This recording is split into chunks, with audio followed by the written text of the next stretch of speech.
Ok, chicos, buenas noches. Les voy a pasar un audio que estuve trabajando porque me pidieron para un medio scout una reseña de la vida de Hargrave. Yo le dije que, bueno, la historia la tengo, pero los detalles no. Igualmente hice un tipo borrador, o sea, expresé verbalmente lo que tengo en RAM y les voy a pasar eso. Pero el disclaimer que les quiero hacer es que no lo tomen como palabra santa. Este es un draft, es un borrador con lo que me acuerdo en este momento. Pero lo quería hacer ahora, lo quería hacer rápido porque esta gente me lo pidió. Pero probablemente haya alguna fecha cambiada, probablemente haya un dato que falte. Probablemente si me fijo en los libros van a haber detalles que no son así como me lo acuerdo en este momento. Digamos, me lo acuerdo así a grosso modo y lo hago como una introducción para no dejar a esta gente en banda. Pero no lo tomen como palabra ultra sagrada porque tengo que verificar con los libros y seguramente voy a encontrar datos que en este momento se me están escapando. Entonces ese es el disclaimer. Se lo voy a pasar porque está lindo. Después voy a ver si lo puedo transcribir o veo que esta gente lo transcriba y lo traduzca. O sea, son las cosas como me la acuerdo en este momento a las 2 de la mañana. Bien, entonces hecha la aclaración, vamos adelante con la historia. John Hargrave nace en una familia de cristianos cuáqueros. Los cuáqueros son una forma de cristianismo que tienen el pacifismo como uno de sus valores esenciales. El padre era pintor, eh, por esa razón se mudaban cada cierto tiempo, pero en, vivían, trataban de vivir en zonas de bosques, lugares bellos que el padre pudiera pintar. Entonces ahí mismo Hargrave va adquiriendo ese sentido de belleza. En 1908 se une a los Scouts, es Scout de Baden-Powell, Scout bajo Baden-Powell, y por su habilidad artística, tanto en texto como en gráfico, termina siendo un gran colaborador de BP. Escribe muchísimos artículos en revistas, en publicaciones, ilustra, bueno, trabaja, es un adolescente, pero ya trabaja como ilustrador en varios diarios, revistas, hace ilustraciones para libros, escribe también, se gana la vida desde muy joven. Llega a ser, dentro del escultismo, comisionado nacional de Woodcraft y campismo. Era absolutamente la mano derecha de BP y era el sucesor, era la persona que estaba destinada a ser el sucesor de Baden-Powell. Era un segundo Baden-Powell. Pero eso a algunas personas no les gustó, querían que hubiera solo un BP. Y cuando Hargrave debía haber sido nombrado jefe de Guildwall, nombran creo que es Francis Kidney. ¿Qué más? Bueno, se me van a escapar muchos detalles, pero voy a tratar de ir rellenándolos después. Primera Guerra Mundial. Como, como en esa época estaba toda la onda militarista en los scouts, muchos scouts, bueno, sí, casi todos, participan de la guerra con ansias de gloria y de servicio patriótico y los cagan matando a un montón. Hargrave, como era pacifista, se anota, pero en el cuerpo médico. Él dice, yo quiero servir a mi país, yo voy a ir a la guerra, pero no puedo matar gente porque es contrario a mis principios, a mi religión. Así que se anota como parte del cuerpo médico y trabaja como camillero. De igual manera, lo mandan al frente de batalla. Lo mandan creo que era Galípoli, a la operación de la bahía Subla, donde los hacen mierda, los hacen recontra pelota, matan a un montón a casi todos los soldados del contingente inglés, pero Hargrave se salva. ¿Por qué? Porque aplica todo lo que había aprendido en los scouts para salvarse el culo, para que no lo maten. El stalking, el acecho, el rastreo, las huellas, el moverse sigilosamente, esencialmente stalking, lo usa y sobrevive. Igualmente vuelve de la guerra, le dan la baja por enfermedad, porque justamente en ese desembarco se había contagiado, no me acuerdo de qué cosa, le dan la baja, vuelve a Inglaterra, igualmente termina psicológicamente afectado. Igual que muchos, ¿no? Muchos soldados vuelven con estrés postraumático de la guerra. Pero mientras muchos de los soldados sucumben a la ruptura psíquica, Hargrave utiliza su, su propia técnica, la forma Woodcraft, y logra sanar. Y la forma Woodcraft es aislarse, es retirarse al bosque y permanecer ahí en silencio y meditar. Y todo ese diálogo mental que él tenía que hacer para sanar, logra hacerlo estando en silencio, en soledad en el bosque. Y así logra superar el trauma psicológico y vuelve a la vida. Pero vuelve cambiado, porque como todos los otros muchachos de la época, le habían prometido fama y fortuna y gloria y patria, y los habían mandado a morir, los habían usado como carne de cañón, porque el escultismo en aquella época era militarista. Bueno, lo mismo le pasó a los Van der Bogen en Alemania, ¿no? Dijeron, no, que la patria, que el honor, chum, a morir los pendejos. Bueno, vuelve Hargrave. Y después, o sea, con su base pacifista del cristianismo cuáquero previo. Pero después de, cuando vuelve de la guerra, vuelve con la experiencia de haber vivido en carne propia lo que era verdaderamente la guerra. Y dice, che, a esto nos habían prometido naturaleza y juegos y nos han mandado a morir. Entonces, Harry ya había, como parte de su formación, Hargrave había tenido acceso al Woodcraft, a la técnica Woodcraft, que es la forma original del escultismo. Toda su técnica Scout, sus actividades Scout eran Woodcraft. Entonces comienza tratando de que el escultismo vuelva a las raíces de Woodcraft. Y no le dan mucha pelota. Cuando pasa lo de la guerra, dice, no, esto efectivamente no funciona, esto es un engaño, nos mandan a morir. Entonces hace una movida interna dentro del escultismo para eliminar el militarismo y volver con todas a las raíces de Woodcraft. El Consejo Nacional de los Scouts ingleses le dice que no, porque acá tenemos que servir a la patria y te vas a la mierda y chao. Así que nada de Woodcraft, acá puro militarismo. Lo que sucede, eso está puesto en el libro de Tim Gill, el biógrafo de BP. La mayoría del Consejo Nacional de los Scouts británicos eran militares. El ejército ponía plata. Digamos, el escultismo tenía un dueño y ese dueño quería que su inversión rinda. Y rendía con las vidas de los jóvenes ingleses. Entonces dice, no, acá Woodcraft no, acá ejército.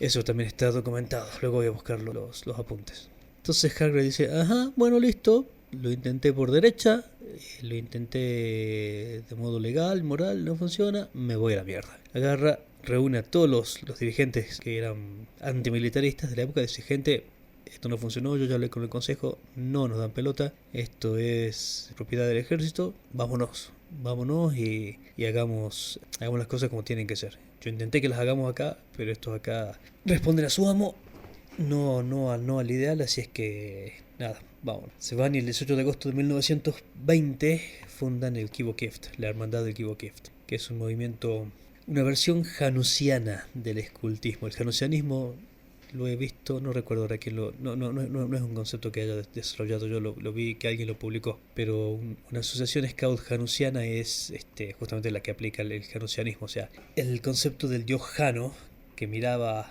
al mismo tiempo, que tenía un frente bicéfalo, que miraba al mismo tiempo al pasado y al futuro.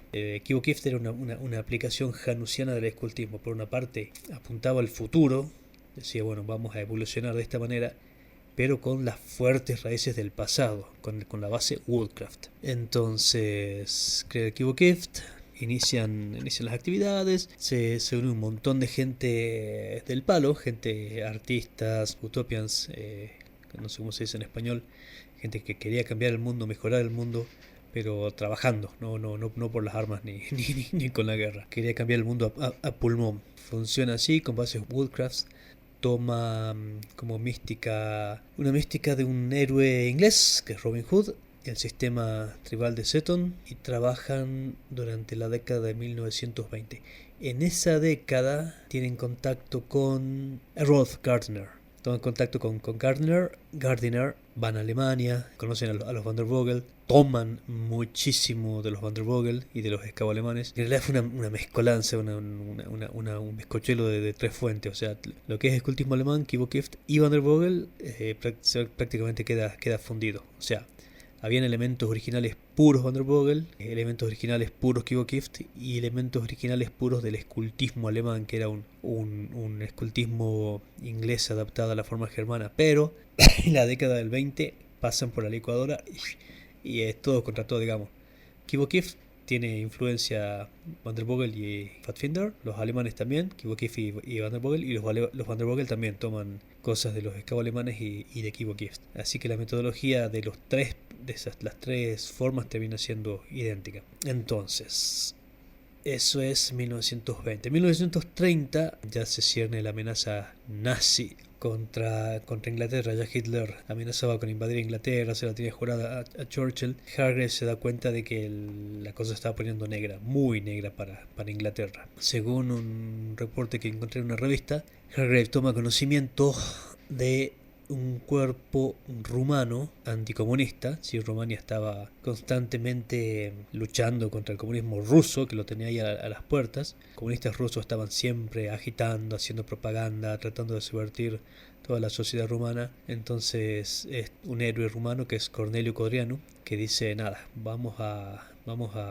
defender nuestro país. Los comunistas nos van a hacer pelota por adentro, nos van a hacer implosionar. Entonces crea la Guardia de Hierro Rumana, empiezan a combatir al comunismo. Y la Guardia de Hierro Rumana tenía camisas verdes, porque ellos, como Rumania, bueno, todos los países del centro y norte de Europa tienen inviernos muy fríos. La Guardia de Hierro Rumana toma camisas verdes, o sea, toma el verde como símbolo, toma el color verde como símbolo de esperanza, diciendo: bueno, así como en primavera vuelve el verde a nuestras tierras y la esperanza vuelve a florecer, nosotros vamos a hacer esperanza para el pueblo rumano. Entonces hace que el uniforme de Codrianu sean los camisas verdes, que son los camisas verdes rumanos. Y eso sucede también del 20 al 30. Entonces, en el 30, inicio de la década del 30, Hargrave toma conocimiento de camisas verdes rumanos y dice: algo así tenemos que hacer. Hace un upgrade, hace un cambio bastante grande a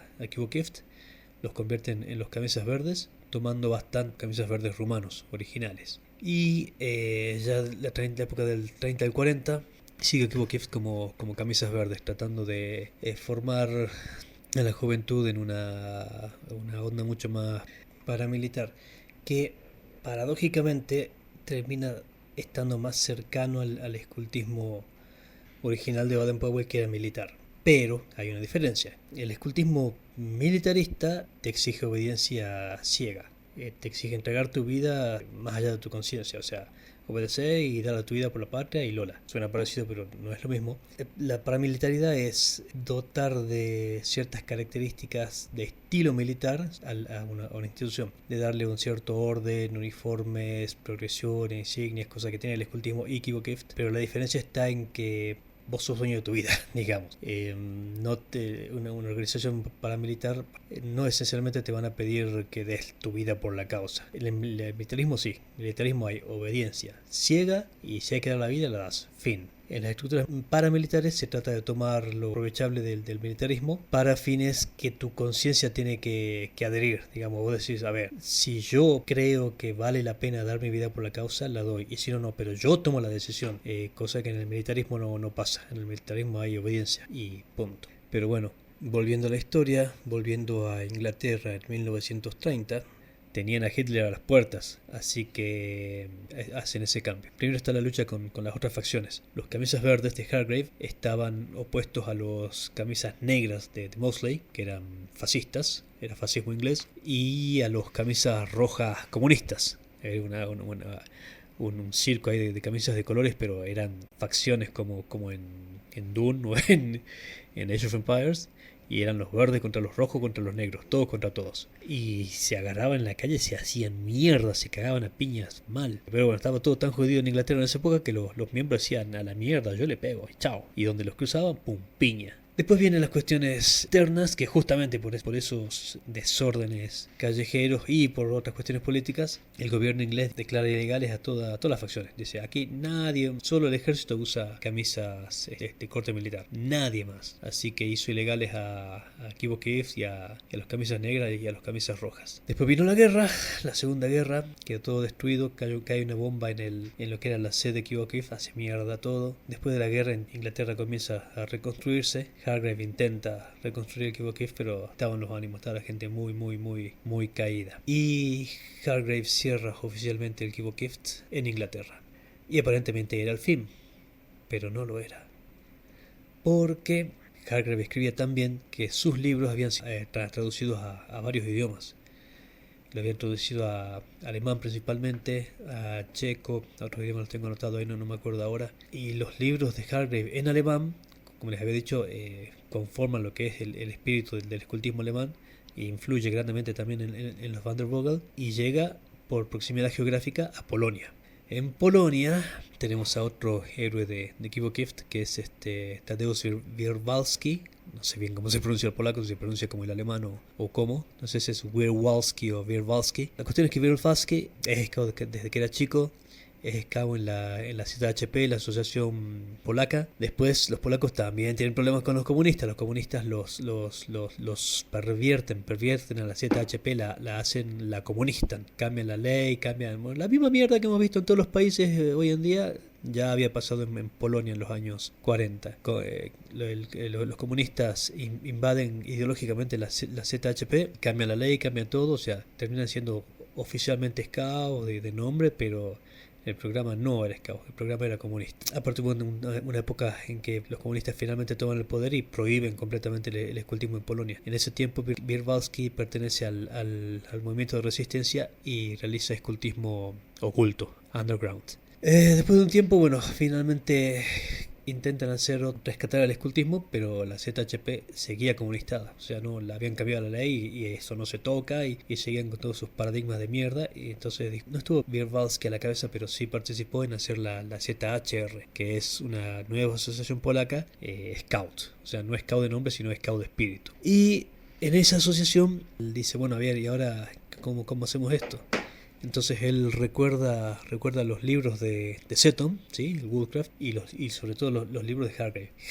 Todo el sistema Kibo Kiev que había desarrollado Hargrave con base en Woodcraft, había pasado a Alemania en la Deutscher Neupfadfinder, los nuevos scouts alemanes. Entonces Wierwalski toma Hargrave por los libros de Hargrave en alemán y también por la metodología de la Deutscher Neupfadfinder. Entonces desarrolla los Kibo Kiev polacos en 1950 y trabajan ahí completamente aislados, o sea, no sabían que había pasado en Inglaterra, pero gracias a esa chispa transmitida en secreto por los libros de Hargrave logran salvar Kibo Kiev, porque continúa vivo en Polonia.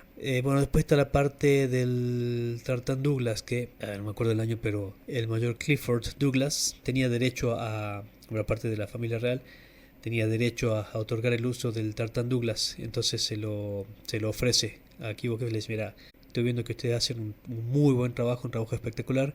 Quiero que la casa Douglas esté asociada a este trabajo, a este esfuerzo. Así que quiero que le ofrece una partnership. Yo quiero que Tartan Douglas sea parte de los símbolos de Kibo Kiev. Cosa que, como recordarán, ya sucedía de facto en el escultismo. Y digo de facto porque la casa McLaren jamás autorizó el uso del Tartan McLaren a los scouts. Los scouts lo tomaron y lo usaron. Tampoco se quejó la casa McLaren, pero no lo autorizó formalmente. La casa Douglas sí. La casa Douglas ofreció el tartán a Kibo Kiev, obviamente Kibo Kiev lo aceptó y quedó como parte de sus símbolos legales. Bueno, después, ahora que recuerdo, me tengo que centrar en la vida de Hargrave. Oficialmente termina Kibo Kiev en Inglaterra en los 50, pero sigue en Polonia de los 50 en adelante. Mientras tanto, en Inglaterra, Hargrave hace su vida. En los 70, Judith Smith, un productor musical, hace un musical de Kibo Kiev. Hargrave participa, crea la fundación Kibo Kiev, que reúne todos los materiales que quedaban, testimonios de los miembros anteriores. Y Hargrave pasa a su próxima fase por un accidente. Estaba visitando a una señora, la señora le ofrece té. Entonces ahora se siente en la mesa, qué sé yo. Y la señora, una viejita, lleva el té así lo estaba sirviendo, y cuando estaba por llegando a la mesa se tropieza y se tira la tetera encima, se quema el brazo, se lo hace pelota. Hagrid agarra, intenta hacerle primeros auxilios, pone las manos sobre el brazo de la señora, le dice, bueno señora, a ver, espere, yo la ayudo. Trata de aliviar un poco la quemadura, que estaba el brazo estaba quemado, estaba hecho pelota, y Hagrid trata de ayudarla, le pone un paño encima y lo sujeta con las manos.